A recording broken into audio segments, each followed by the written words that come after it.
बरसों से बंद चर्च के बाहर एक कुत्ता तेजी से भौंक रहा था। तभी अचानक उसके सामने एक साया लहराकर बाहर आया। उस साये को देखकर कुत्ते की आवाज उसके गले में ही बंद होकर रह गई। वो साया उसके आसपास लहरा रहा था। अचानक हवा में उस साये के साथ उड़ता हुआ वो कुत्ता उस चर्च के भीतर दाखिल हो गया। उसके भौंकने की आवाज अभी भी आ रही थी। कुछ देर के बाद हवा में उड़ता हुआ उसका शरीर वापस बाहर आया। इस बार उसके शरीर में प्राण नहीं थे। उसका पूरा शरीर सफेद था। मनाली शहर के बाहर एक पुराना चर्च बरसों से बंद था। उसके आसपास कोई भी नहीं जाता। कुछ दिनों के बाद कॉलेज के बच्चों की एक ट्रिप मनाली घूमने आई थी। रात के वक्त कॉलेज के कुछ बच्चे अपनी टीचर को बिना बताए होटल से बाहर निकल गए। अरे यार, ये लोग तो हमें नर्सरी के बच्चों की तरह ट्रीट कर रहे हैं। ऐसे घूमने में क्या मजा आएगा। और नहीं तो क्या, यहाँ जाना है वहाँ नहीं जाना है, ऐसे करो वैसे करो, खाने का टाइम हो गया, सोने का टाइम हो गया। सोचा था लड़कियों के साथ मौज मस्ती करेंगे, मगर लड़कियों को तो दूसरे होटल में ठहरा दिया। यहाँ अकेले दीवारों के साथ सर फोड़ो। अब होटल से निकलने के बाद क्या करना है बताओ। करना क्या है, चलो ऐसे ही रोड पर घूमेंगे। तीनों दोस्त बातें करते हुए सुनसान सड़क पर चले जा रहे थे। कुछ दूर चलने के बाद वे लोग उस चर्च के बाहर पहुंच गए। देख, ये चर्च कितना सुंदर लग रहा है। हाँ, सुंदर तो है, मगर ऐसा लग रहा है कोई यहाँ आता जाता नहीं है। शायद कोई पुराना चर्च है। अंदर चलकर देखते हैं। अंदर जाकर?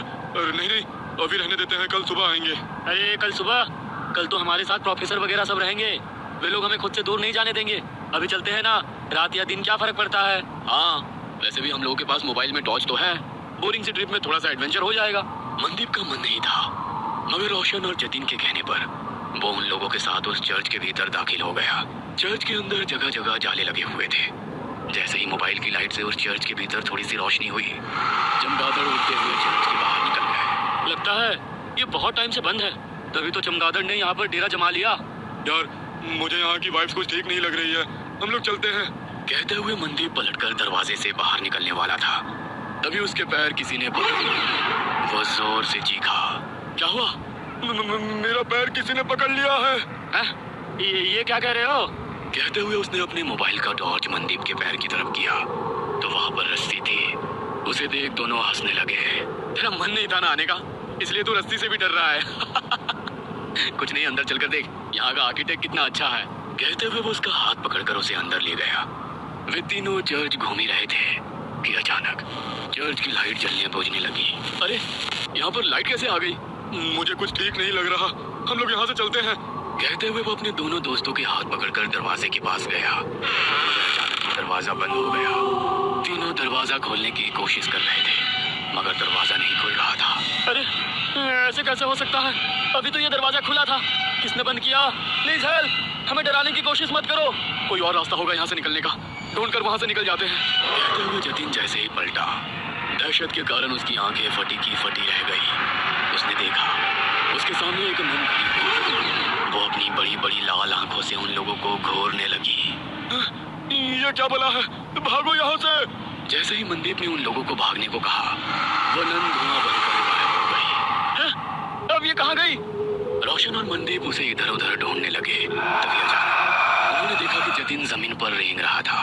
उसकी आंखें नन की तरह ही लाल थी, चेहरा पूरा सफेद और हाथ पैरों की चमड़ी जली हुई। उसे देखकर वे दोनों डर गए और चीखते हुए वहां से बाहर निकलने की कोशिश कर रहे थे, मगर उन्हें चर्च से बाहर निकलने का कोई रास्ता नजर नहीं आ रहा था।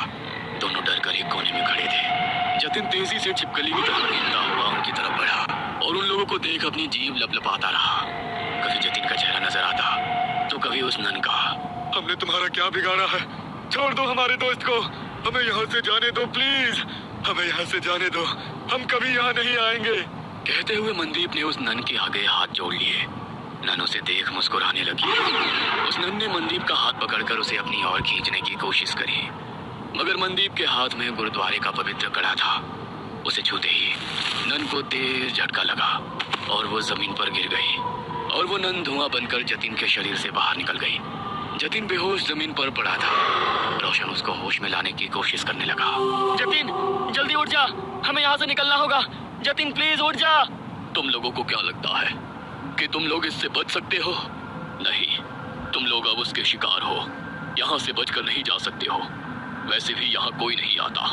यहाँ गलती से कोई जानवर भी आ जाता है तो वो उसे नहीं छोड़ती। फिर तुम लोग तो इंसान हो, तुम लोगों का मरना तय है, मगर ना जाने क्यों मुझे आज ऐसा लग रहा है कुछ अलग होने वाला है। फादर कुछ और कह पाते, उसके पहले ही उसने रोशन का गला पकड़ लिया। उसकी सांसें घूटने लगी। वो कातर नजरों से मनदीप की तरफ देखकर चिल्लाकर बोला, मनदीप, चले जाओ यहाँ से, भागो। तुम्हारे पास गुरुद्वारे की पवित्र शक्ति है, ये तुम्हें कुछ नहीं कर सकती है। भाग जाओ। मैं तुमको छोड़कर कहीं नहीं जाऊंगा। मैं कह रहा हूँ ना, तुम चले जाओ यहाँ से, चले जाओ। रोशन बार बार उसे जाने के लिए कह रहा था, मगर नन की पकड़ उसके गले पर तेज हो गई। उसके नाखूनों से उसके गले में गड्ढा हो गया। गले से बहते हुए खून को वो नन जीभ लंबी कर कर चाटने लगी। रोशन छटपटा रहा था। मनदीप को समझ में नहीं आ रहा था कि वो क्या करे। एक और वो नन तो दूसरी तरफ उसके दोस्त। तभी उसके दिमाग में एक विचार आया। उसने अपने हाथ का कड़ा निकाला और एक हाथ में कड़ा और दूसरे हाथ में कृपाण ले वो जोर से बोला, वाहे जी का खालसा, वाहे जी की फतेह, जो बोले सो निहाल, सत श्री अकाल।